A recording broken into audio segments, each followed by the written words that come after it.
Craig, thank you so much for joining the Author Revolution podcast. I am really excited that you're here today. It's great to be here, Carissa. Thank you. Yeah, thank you. Okay, so I have explained in the intro a little bit about you and about 20 books to 50K and all of that stuff, but why don't you tell my audience so that they can hear from you, who you are, what you do, and why they should be paying attention. Oh, geez. Is that loaded? Yeah. Well, that's everything. That's everything. Right? I started writing back in 2015. I lit myself on fire and decided I couldn't be trusted doing stuff outside. So I came back in and I said, hey, I'll write that book I always wanted to write. And that was October 4th of 2015. And I've not stopped writing since. So I have some 6 million words published. I've got a lot of bestsellers, a lot of good stuff, a lot of award nominations, stuff like that. But what matters is a huge fan base and growing.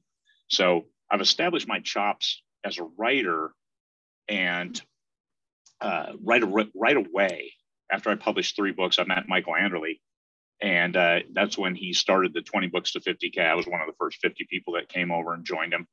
And about a year later, after I'd already written a few books with him, after I've had some pretty significant commercial success with my books, he asked me if I would run 20 books to 50K, the group. And I think we had 4,000, 5,000 members at the time. So it was already fairly substantial, but now we're well over 55,000. We've got 10, 11 conferences under our belt around the world, from Australia to Bali to Vegas to Edinburgh, Scotland. And next year it'll be Madrid. The reason we wanted to run the shows is because of our premise of giving back. Okay, 20 books to 50K. Let's go take a step back. Yep. That is a retirement plan. Michael Anderle was sitting on the beach in Cabo. He had 3 books published at the time, and each of them, so he was making about $22 to $24 a day between those 3 books. And he said, okay, in Cabo, I can live for 35,000, but if I have 50,000, I can live comfortably. Right. And he did the math, $750 per book. He needed 20 books earning that much to make 50,000. And it's a retirement plan. Yeah. It's here, I need the books. They each need to earn this. So let's rock and roll. And the group is premised on that. It's about the business of being an author. We don't do a lot of craft stuff, but we do a lot of craft specific genre stuff in the conferences, because that's part of your business. In the group, it doesn't work. We tried it because people are in so many different genres, and what works in one doesn't work in another. So we avoid those kinds of conversations and let it focus more on the business of being an author. And I tell people that if you're smart enough to write a book, you're smart enough to manage the business of all the rest of it. Right. And the hardest thing you'll ever do is write a book. Yeah. Until you've written the book, and then you find out that it's only half the battle, and especially if you want to make money with it. And I believe everybody's words have value. And how do we realize that value? Through the business of dealing with our words and getting them out there and putting them before a buying public. Right. Well, I know for me, when I first started in 20 books, 50K, it must have been 2016, I want to say, where I started kind of hanging out in there and just seeing what's going on. The whole idea of rapid releasing to me was fairly new. I mean, I kind of jumped on the bandwagon a little bit because of NaNoWriMo back in 2010, but it never occurred to me to write it faster all the time. Like, it was just a lot of life stuff going on and things that were getting in the way of that. But it was like the first experience then to think about rapid releasing and how to publish books faster, and to have that business mindset behind the writing and the publishing side of it. Where I think for me at the beginning, it was just, I love this story and I wanted to tell it. And I think a lot of authors are like that, wouldn't you say? They are. And the good thing about writing and writing to market, that nuance, I write what I want with the reader in mind. Yeah. So, and that nuance is all you need to take a passion project and turn it into a commercially viable passion project. Right. And I think that's where a lot of authors fail. I know I have a good number of friends and even a couple of students where it's like, we're trying to help them see that differentiation, in that you can still write what you like, but you have to almost have your finger on the pulse of your genre that you're trying to market to, so that you know what the readers are really expecting from your books. You don't have to do everything exactly, but at least be able to portray it, if nothing else, in the book blurb. So they purchase the book and start reading it. So it's just kind of, it has to be similar, but unique. Similar in that, and genre equals marketing. So genre is a commercial construct, right? Because the marketers and the traditional publishing houses and anybody who sold books said, let's clump the readers in groups of that will like certain products. So we don't waste time and money marketing to a group that's not going to like a book. So genre equals marketing, and making sure you hit the expectations of the readers within that genre. You can go a little bit crazy, and you have to. Everything has to be unique, but it still has to hit the expectations of the readers in that genre, especially if you want to sell the book and then sell more copies and more copies of the book. Absolutely. Okay, so one of the things with 20 books to 50K for me too, like you were talking about how you've tried out different things, and over the years, I've really seen so much camaraderie and some really cool expertise and things coming out of that group. Was that an intentional thing by you and Michael, or was that something that kind of grew and you went, yeah, this is the direction we want to take this particular group? Because it's just really, it's such a, whenever I am feeling confused or demotivated, I love going into the group and just perusing everything that's in there, because it's so inspiring and aspirational, but it's transformed into this really close-knit group of people who just do some amazing things and share that information with everybody. Those were a couple of premises that Michael Anderle established right at the front. Is we celebrate wins and only say what works for you. We're not going to dictate to anyone, and because we're all indies, you make the business decisions. Do not give those decisions over to others, because they will fail you because they don't know your exact situation. So here's the smorgasbord. You bring your plate. You come and pick and choose what you want. And that's apropos because we're filming this on Thanksgiving Day. Right. So I have a 4-pound pecan pie in my holy cow in my garage waiting. I did. And, right. And we're going to Alex's house, and nice. Yeah, I'm sure he'll send 3.5 pounds of it home with me. But as long as I get some turkey and some real stuffing, I'm good.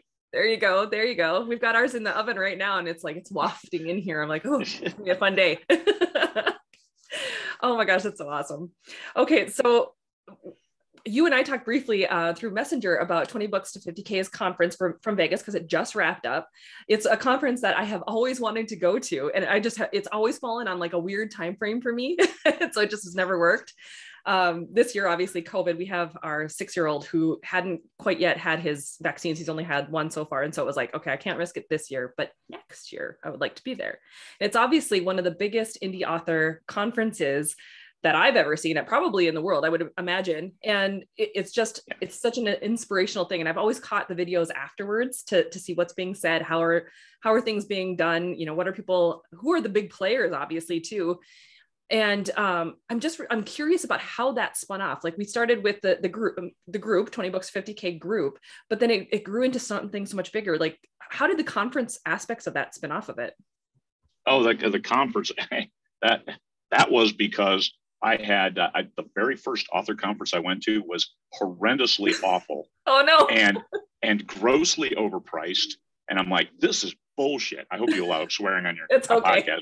Yep. Because it was BS to the max. Yeah. And I'm like, I can do it better.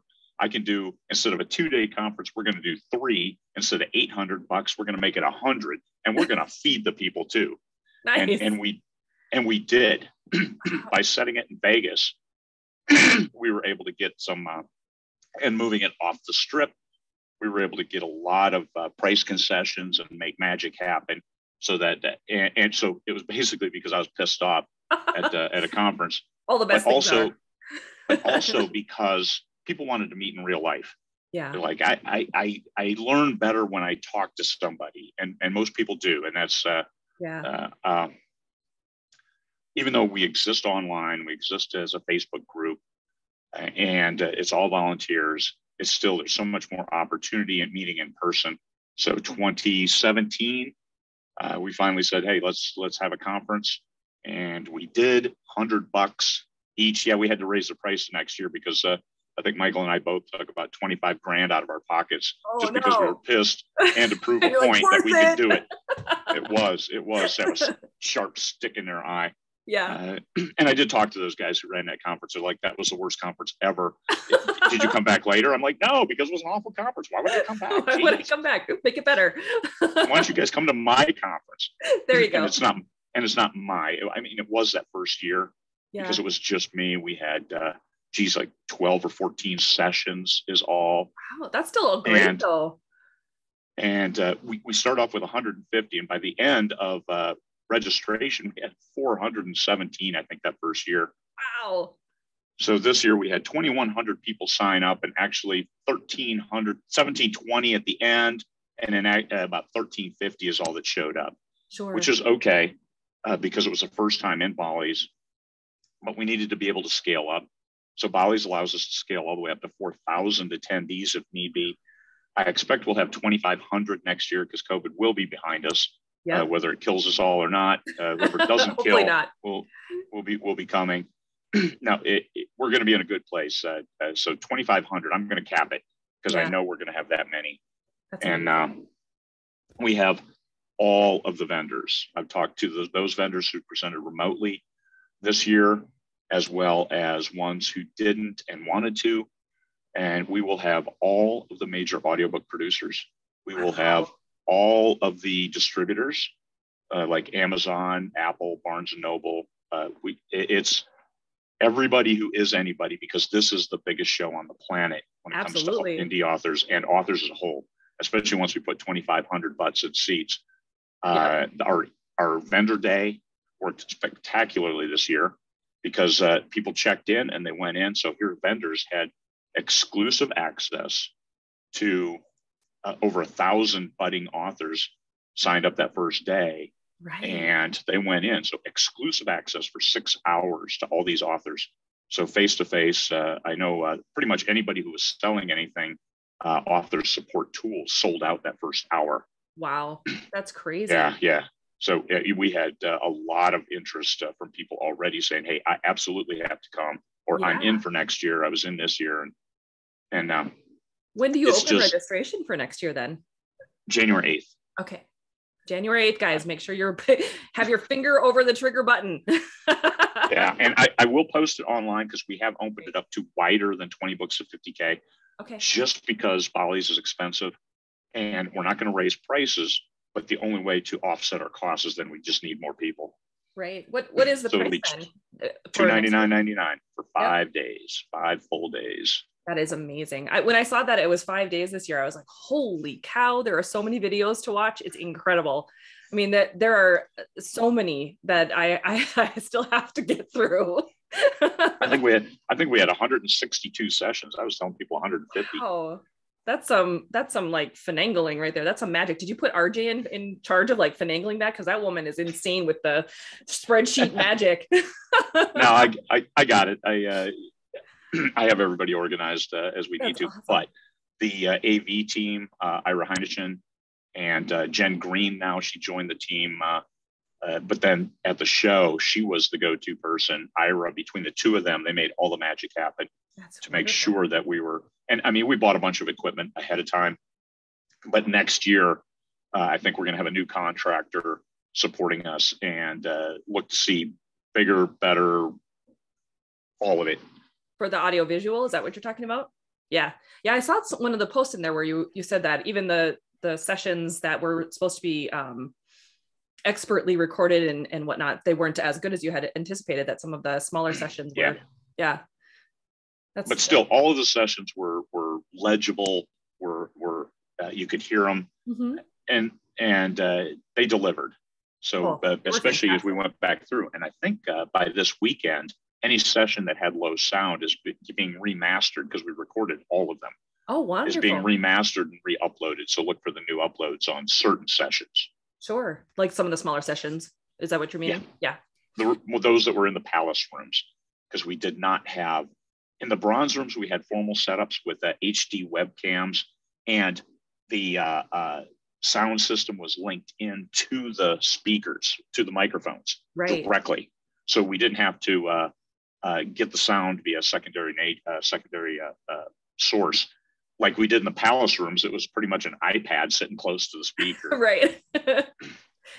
But it still works. I mean, as long as the information gets relayed, that's really what you're there for. It's not necessarily for like the best thing ever. I mean, most of us get it. I mean, we're used to like watching Zoom meetings, you know, like this in order to be able to get the information. So I would say that people are way more forgiving about that sort of thing. They are. And for $300, if you were in person, because you couldn't go to 12 sessions simultaneously, they needed the material as well. And for the virtual attendees, you could pay as little as nothing and you still get all of the access. Right. Now, next year, that's going to change. To get live access, you are going to have to pay, but we're only charging $20. Sure. Oh, that's a really good deal for people who want to be able to access that way. And then they can also ask questions of the AV team, because the AV team is live through Facebook live stream. So they can ask questions there and the AV team can take them up to the speakers.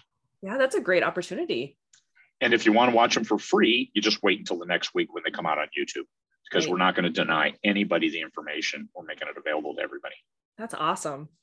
One of the things I wanted to mention too is that, I mean, you guys are so good about constantly giving new information. And one of the things that I think it was this year that you started implementing are those successful indie author 5-minute focus things first thing in the morning. I love kind of checking in on those when some of them are like really eye popping. I'm like, what is that? I gotta check that out. They're like mini vlogs first thing in the morning, just 5 minutes, and then you're on with your day.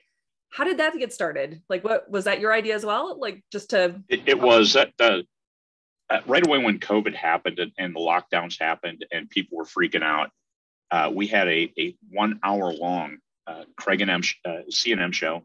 Yep. Where I had different guests. I had actually, if you look closely, you would see all of the guests I had on were guest speakers for 20 Books Vegas 2020, which I kept it live all the way through until the hotel canceled on me in October.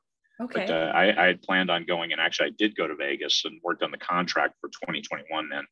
But so every day, so we did 45 sessions in 5 weeks of an hour long, and it's after about 3 or 4 months of that. It's like, this is killing me. It's really long. It's hugely time consuming, and my internet sucks. It was getting worse and worse. Oh no. So then I went, but let's do the 5 minute. Let's do something very short and focused. And so I started that, I think, in August of last year as a supplement and a replacement to the C&M show, which was an hour-long conversation, which kind of meandered, and that was taking a lot of people's time as they were trying to get back on their feet. So just going with the 5 minutes, I think that worked best. And it's still, I like the format, and that's I'm going to continue that. I've got episodes. I just did 323, 324 today, something like that. That's awesome. Yeah, they're really great. And it's a nice little shot of inspiration or something to think about. Like even for me in Minnesota, I mean, you typically post it early enough that it's morning for me as well, so I'm able to check it out and then move on with the day. And it's like, that's something cool to think about, or I didn't think about that before. Okay, good. That validated whatever my thought was on that. So they're really cool. So I hope you keep doing those. Those are really great. Okay. So you were talking about, well, obviously you and Michael are certainly, you certainly put your money where your mouth is when it comes to writing and publishing books very quickly. So how many books do you have out now? Do you know? I have a ballpark. I think it's 115 books. Since 2015. That's incredible. That is absolutely incredible. I have co-authors on a lot of them, but this year, in 2019, I published 30 books in the first 30 weeks, and it almost killed me because of the costs were up, sales were down.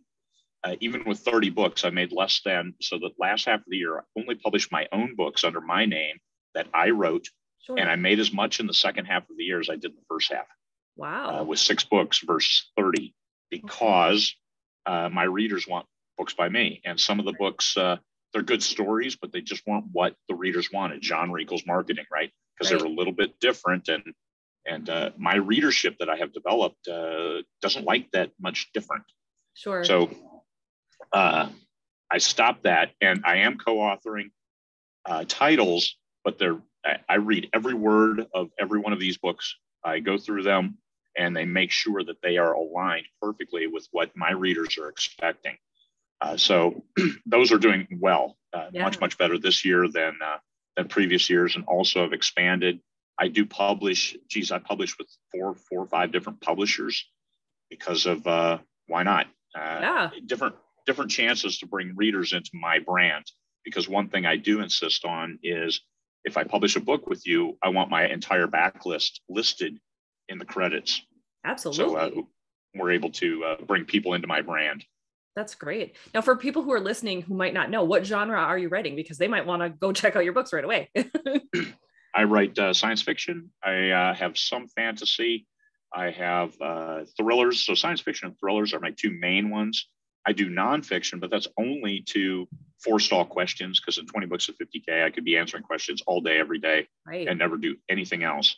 So I wrote about 5 books on various elements within the self-publishing business.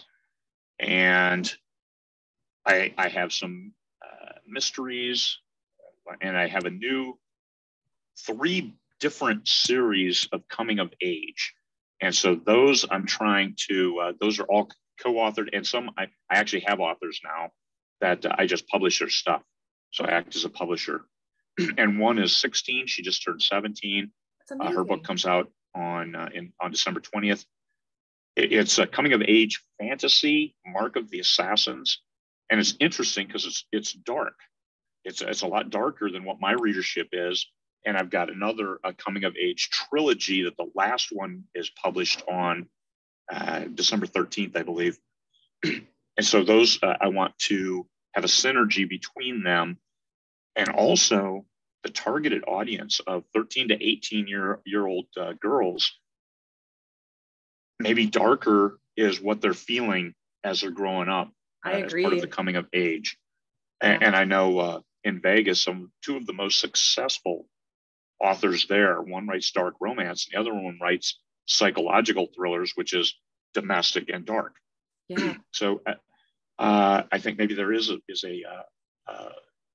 an audience for those dark themes, but also she's 17. She wrote it when she was 16, for Pete's sake. Right. And my daughter is ready to go. 12 and a half, and she's right there. I mean, she loves those darker. I mean, she originally, like probably about 9 years old, started reading obviously the Hunger Games, because that was a big deal within her group. But like, it's dark as hell. Right. And we're watching The Girl in the Woods right now, the show up version of it. And now she wants to go back and read the story, but it's dark. There are pieces of that where you're just like, oh my, okay. But she's loving it. And so I agree. There's something about that age right now where they're kind of going into that darkness, maybe to bring it, back to light. I don't know. I'm just kind of curious to see what happens with it. It's really interesting, but I agree that they're willing to dive right into that.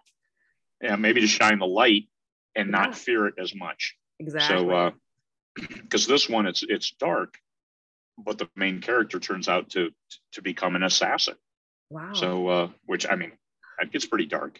Yeah. I have an assassin thriller, My Hitman with a Conscience, but he has a girlfriend, and that it's completely and wholly different. The darkness is how they shine the light into the world through what they do, and not how the darkness absorbs them. So we'll see how this does.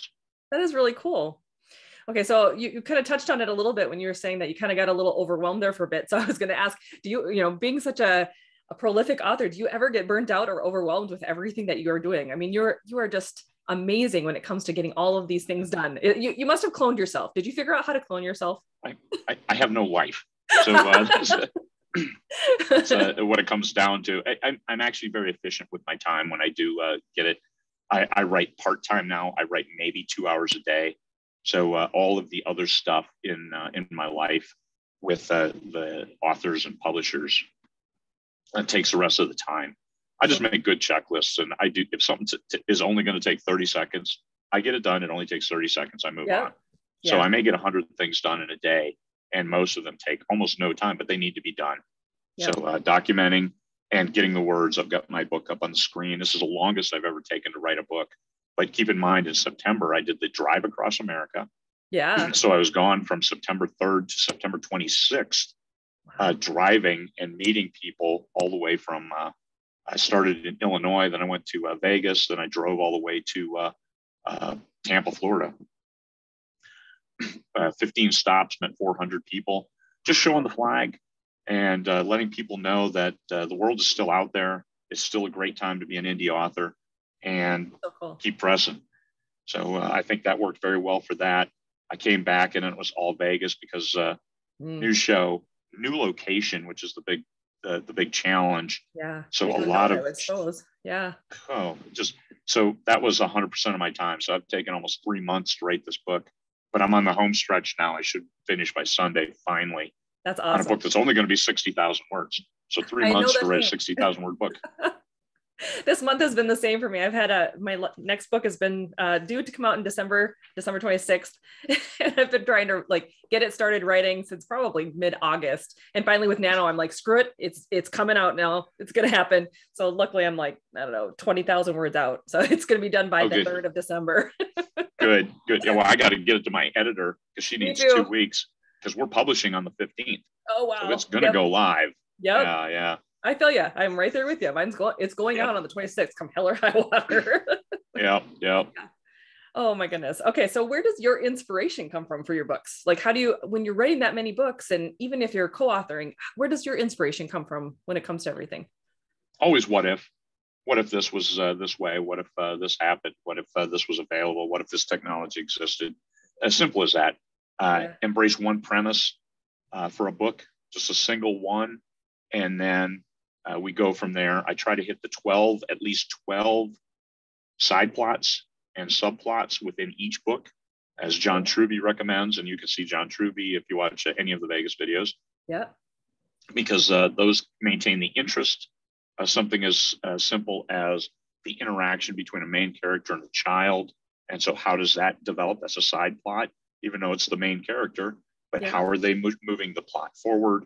So you've got those actions and you've got those secondary effects and all kinds of opportunities to be interesting for your readers and keep them reading and keep them coming back for the next book and the next book. The book I'm working on now is the 14th book in the series. So a lot of promotions set up for when it launches, a lot of promotions. Yeah. So because we're putting book 1 on for free, books 2 through 13 for 99 cents each. So all of that, somebody can buy the whole series for, there's a lot of books, so 12, 15 bucks. Yeah. You buy the whole series, all 14 books. Are you doing one of those big free booksy, like buy the whole series promotion thing? Yeah. I was gonna say we got one of those. Awesome. That'll be epic. Well, awesome. Okay, so going back just really briefly, what advice do you have, or do you have advice that you can share to new authors who are kind of just getting into the space, maybe haven't heard of 20 books yet, and are just looking to get some guidance on like where they should really get focused and start? To start, what I always tell people is read the genre you're writing in and then write the book. Write it to the conclusion, especially your first book. Write it until you're done and then look at the other stuff like editor, cover, how do I publish? Who do I publish with? Do I get an audio book? Do I get it translated into Estonian? What do I do? You have to have the book first. Because if you start looking at that other stuff, you can get easily overwhelmed, and there's no reason to, because you only need to learn what you need to know when you need to know it, not everything all at once, because you'll never get there. Yes. Just write your book.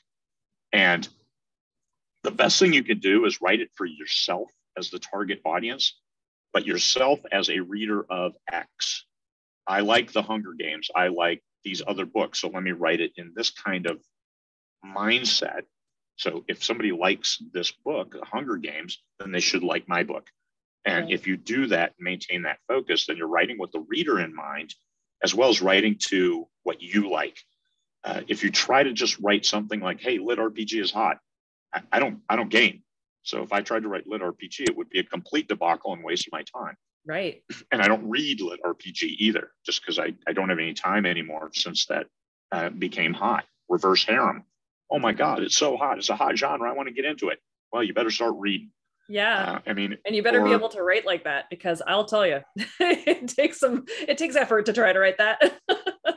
Yeah. So best to write what you know at the outset.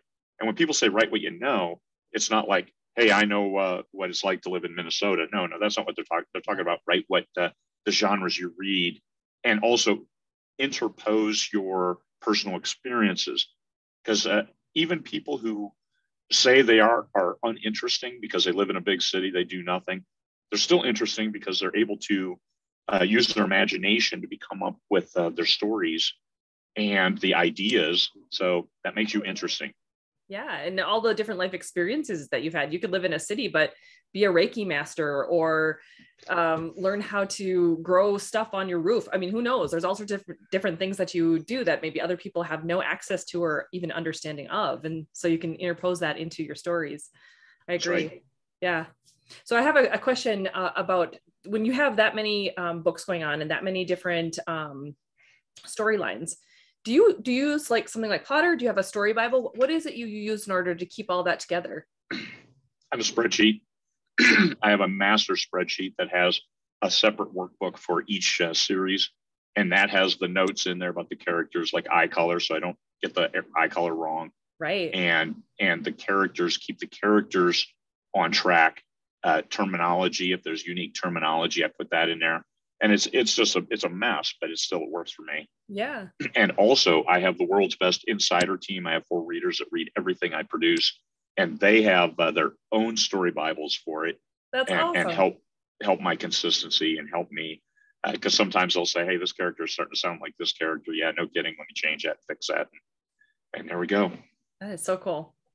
Okay, so if anyone is interested in checking out 20 Books to 50K or all of your awesome books, where should they go to get started? CraigMartelle.com, CraigMartelle.com. You'll find me there.